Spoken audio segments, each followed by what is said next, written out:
I just came from Georgia, so I guess I could say I'm a high-tech redneck. Wow, thank you guys for the love. I feel it in here. I don't even think I need this coffee anymore. When I woke up in Georgia this morning at about 4:45 in the morning, it was pouring rain. I got up over the clouds, and it was calm and quiet, and I landed in this beautiful place with all of you incredible people. Are you guys having fun? Well, so am I, and unfortunately, I know our time is cut a little short, so rather than just hearing me senselessly babble,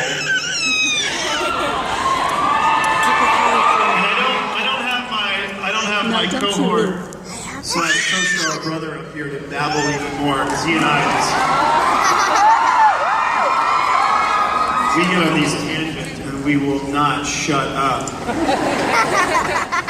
But I have to say, it's rooms like this, it's this, oh, there's me on that big old screen.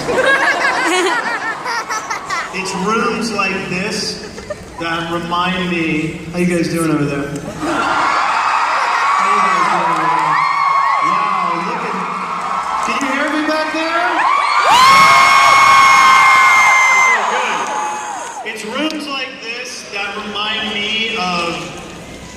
How incredible this new generation of technology is bringing entertainment, even though I'm not a very good entertainer, but through social networking and situations like this, it brings us this close, and it's allowed me and our show to really live amazing existence, but it's also, with your help, allowed me to build what will most likely be the most profoundly influential and world-changing organization in the world. Oh shit! Oh well, I think I left my shirt. Shit, I think I left it on the plane. I left it on the plane. Oh well, the flight attendants in Delta are going to get a great ISF t-shirt. That's covered in cat and dog hair. But listen, guys, thank you for the love and energy and support that you give me, that then in turn I can give back to you, and we can literally change the freaking world. So I'm going to stop babbling, and I'm going to answer to the best of my ability without being too graphic, because I know there's probably some like 10, 12-year-olds in here. Although they're probably smarter than we are at this point. In case I get rushed off the stage, I love you guys back. So tell me, what's going on? Hi, I'm Tisha. Hi Tisha, I'm Ian. And I know that you are lost, and a lot I was until they killed my ass. I don't know if it was just I showed up late to work too much, or if Boone was just boring, but... So tell me. So a lot of the Lost Stars have gone on to guest star or star on the show Once Upon a Time, and I was wondering... Really? Yes. And I was wondering, because they created Lost, the creators of Lost run that, but I was wondering if you would ever consider guest starring on Once Upon a Time and joining your co-stars. Yeah, I mean, I would consider that for sure. Although, the only time that I have off from Vampire Diaries is this Saturday, which I flew here to be with you guys. And by the way, make no mistake about it, I recognize the fact that you guys have flown from all over the freaking place as well. Exactly. Germany, I heard Africa, Australia. I mean, Jesus, even California is far enough away. So, thank you guys. Of course I would do that. But I'm here today, and then I go to New York. I land tomorrow morning in New York, and my beautiful wife and I are hosting... My beautiful wife and I are hosting an event for the United Nations, which is a pretty incredible deal. Again, because of your support and your voice, they were dumb enough to make me an ambassador to the United Nations. And so I'm really super proud and grateful to be going to New York this weekend, because it's the UN General Assembly, and there is a lot of major shit happening in New York this weekend. And I'm going to come out, we're going to come out even stronger. I'm meeting 5 African presidents and 5 presidents from the most powerful, the biggest atoll nations in the world, coming up with comprehensive plans to not only slow climate change, but deal with it and stop the senseless killing of rhinos and elephants and lions and all over the world. So it's going to be intense. So I need you guys to give me some energy today. So tell me, love you back. Hi, my name is Taylor. Hey Taylor, what's going on, man? Nothing much. My question is... Wait, I'm nothing much? My question is, what has been your favorite scene that you have been in on the Vampire Diaries? My favorite scene? There was this one scene.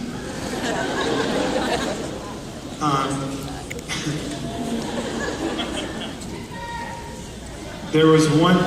I'm not... Stefan's the Ripper. It was episode 1 of season, it was the season opener of season 3, when Damon is in the bathtub with Andy Starr.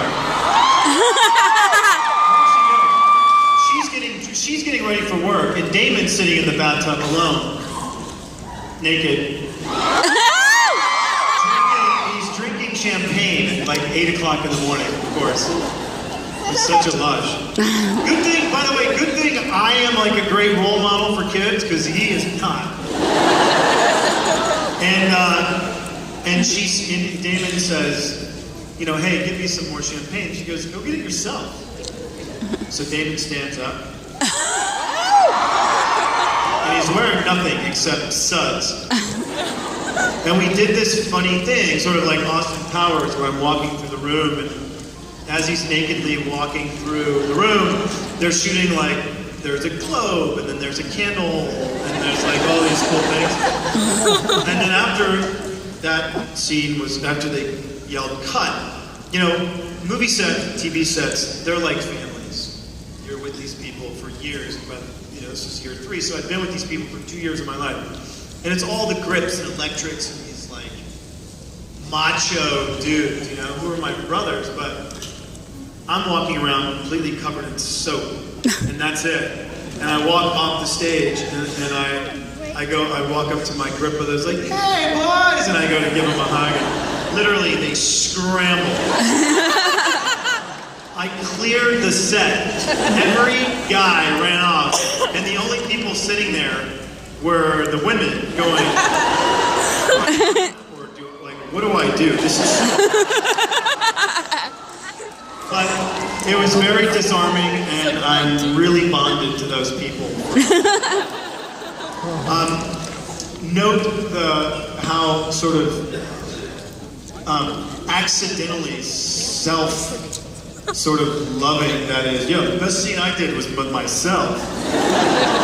There was an unintended consequence of that story.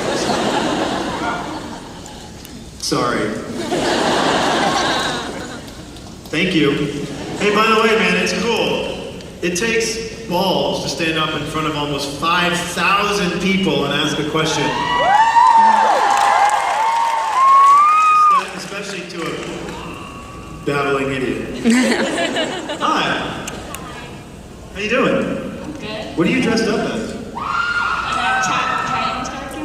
A what? Attack on Titan's character. There are a lot of really cool stuff. I always just feel, this is 90 degrees, I always just feel bad, especially in San Diego. I love them, but I always feel bad for like the stormtroopers. Because it's warm. And you can always tell, especially in San Diego, like the last day of Comic Con, if you've ever given a hug to a stormtrooper, you are made aware that they've been in that costume for 3 days. They need to, best idea ever, a car wash for stormtroopers. Like imagine, get your costumes cleaned. That's what it could be. It's a little room that's like an ionic room. It's got all these ionizers in it, and you just walk in there and you stand, and it cleans you. You guys, you write that down? Tell me, what's going on, lady? My question is, if you weren't Damon on the Vampire Diaries, which character would you want to be? I would, It's a lot of memory you're using. That's okay. It's worth it. I really would have liked to have been the Crow, but Damon ate the Crow. Are you kidding me? We used to do all those Okay. fun jump scares and shit. All right. I don't know why I'll keep we don't recording. anymore. I asked one of the writers the other day, and he goes, I know, I miss them too. Yeah. They're just gone. Remember when the Crow would fly in the room and scare the shit out of everybody? I'd watch it. I was like, Well, he's late for everything. Yours is going to be late too. show. Stefan is a very beautifully written, beautifully acted, crafted character.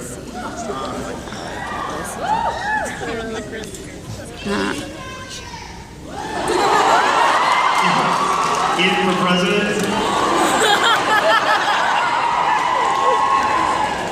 I don't wish that job on anyone. Well, I mean, look, whatever you believe, man, whatever side you're on, if you watch an American president come into office, they're all clean cut, and they're super proud, and they're really happy that they're won, they're now president. Cut to 3 years later, you see them, you go, wow. That's a really stressful job. I don't know, man. I don't think I would want to be any other character other than Damon. You guys have lifted me up so much and really made this character amazing. And this group, this team is incredible. And there's another woman, by the way, you should really thank for Damon. My acting coach. There's a woman named Ivana Chubbuck.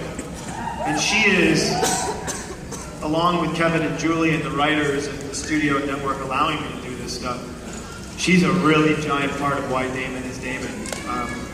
So I always have to thank her. It ain't just me. I would love to take credit for all this, but it's a lot of crew and writing and directing and Ivana Chubbuck, and it's really like maybe a quarter me, so I can't take credit for it all. Are you yawning? Am I putting you to sleep? This woman is yawning. Talk to me. Smile really, really big. Smile. Hi. How you doing? You're amazing. You're amazing. Oh my gosh. Okay, I totally forgot my question, but I got it. Now she's awake. Okay. I just want to know how have the characters kind of developed and adjusted, and how has the dynamic changed since the exit of Elena?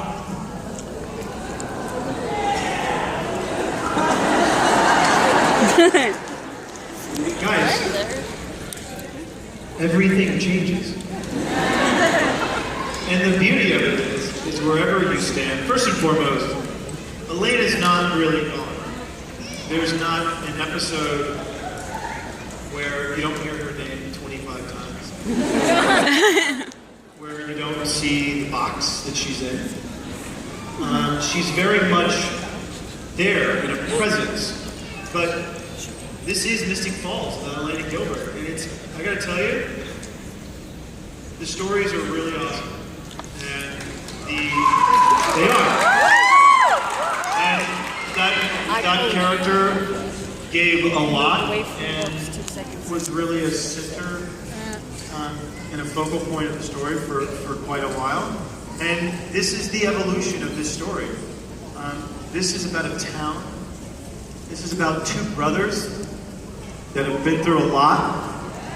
And about a very, very powerful, beautiful cast of people who are going through a lot of shit. Who are trying to just keep together and survive as a unit. And you're going to be pleasantly surprised. You know, what you hope is that a TV show is about the story and serving the master of the story. So I hope you don't polarize the show by, you know, it's a real thing right now in the world. This whole shipping thing.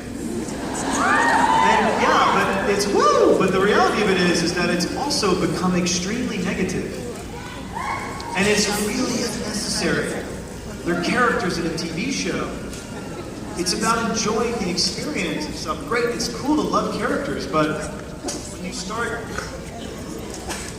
attaching them to real human beings that are off the screen, it just becomes a little intense. So I beg of you to reconsider that polarization and actually just enjoy the story for what it is. Paul and I in this cast. Paul and I in this cast are working our asses off, and it's a lot of fun. And I think you're going to enjoy season 7 of the show. We're going to work really, really hard.